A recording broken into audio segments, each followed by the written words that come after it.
ఇందాక వెజిటేబుల్స్ తెచ్చాను కదా ఫ్రెండ్స్, చూడండి ఇవన్నీ ఎలా కుప్పపోసామో చాపేసుకుని పెట్టాను. వీటన్నిటిని ఇలా సపరేట్ చేసి దేనికి అది సపరేట్ చేసేసి మనం ఫ్రిడ్జ్లో సర్దేసుకోవాలి. ఇప్పుడు నీట్గా సపరేట్ చేసుకుని ఫ్రిడ్జ్లో పెట్టుకుంటే 1 వీక్ వరకు బాగుంటాయండి.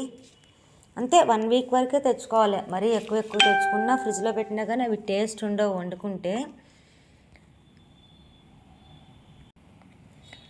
పిల్లలు మళ్ళీ స్కూల్ నుంచి వచ్చేటప్పటికి మనం గబగబా పని చేసేసుకుని హౌస్ అంతా క్లీన్గా పెట్టేసుకున్నామంటే వాళ్ళు వచ్చేటప్పటికి వాళ్ళకి చిరాకు ఉండదు.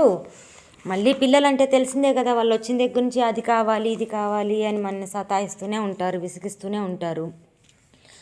అలాంటి టైంలో ఇల్లు కూడా గలీజ్గా సర్దకుండా చికిరిబిక్కిరిగా ఉందనుకోండి, మనకి చిరాకు అనిపిస్తుంది. వాడు చూడండి ఎలా పడుకున్నాడు. కాబట్టి పిల్లలు లేనప్పుడే మనం ఇంటిని క్లీన్గా పెట్టేసుకుని వాళ్ళు వచ్చేటప్పటికి ఫ్రెష్గా ఉంటే వాళ్ళకి చిరాకు అనిపించదు, మనకి చిరాకు అనిపించదు. అండ్ 1 మోర్ థింగ్, ఇవేంటో తెలుసా అండి మీకు? నేనైతే ఎప్పుడు వండలేదు. ఏమో చిక్కుడుకాయలు అన్నారు, ఇంత పెద్ద పెద్ద చిక్కులు నేను అసలు వండలేదు ఎప్పుడు. సరే ట్రై చేద్దాం, అన్ని వెజిటేబుల్స్ ట్రై చేయడంలో తప్పే ఉందని చెప్పి తెచ్చుకున్నాను అనమాట. వాళ్ళైతే చిక్కుడుకాయ ఫ్రై చేసినట్లే చేయాలి అని అన్నారు. చూడాలి ఎలా ఉంటుందో. ఏంటో తెలిస్తే కామెంట్ చేయండి సార్, ఒకసారి కామెంట్ చేయండి. గోంగూర కంపల్సరీ, లీఫీ వెజిటేబుల్ అయితే కంపల్సరీ తెస్తాను. ఈసారి ఎక్కువ తేలేదండి వెజిటేబుల్స్ ఏమో నాకేం నచ్చలేదు. సర్లే అయిపోయిన తర్వాత మధ్యలో మళ్ళీ ఎప్పుడన్నా మధ్యలో వెళ్ళి తేవచ్చులే అని చెప్పి తెచ్చాను. పెద్దగా ఏం తేలా. క్యారెట్ అండ్ దొండకాయ, బెండకాయ. ఈరోజు పప్పు చేశాను కదా, గొట్టాల ప్యాకెట్ ఒకటి తీసుకొచ్చాను.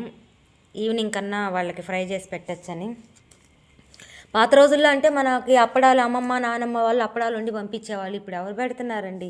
నేనే అప్పుడప్పుడు కొన్ని ఎక్కువ చేయలేను, ఒక్కదాన్నే కదా, కొన్ని చేస్తాను, అవి అయిపోతాయి. ఇంకా మళ్ళీ ఇలాంటి గొట్టాలు బయట అప్పడాలు ఉంటాయి కదా, అవి తీసుకొస్తూ ఉంటాను. మీరైతే ఏం చేస్తారు? కామెంట్ చేయండి ఫ్రెండ్స్.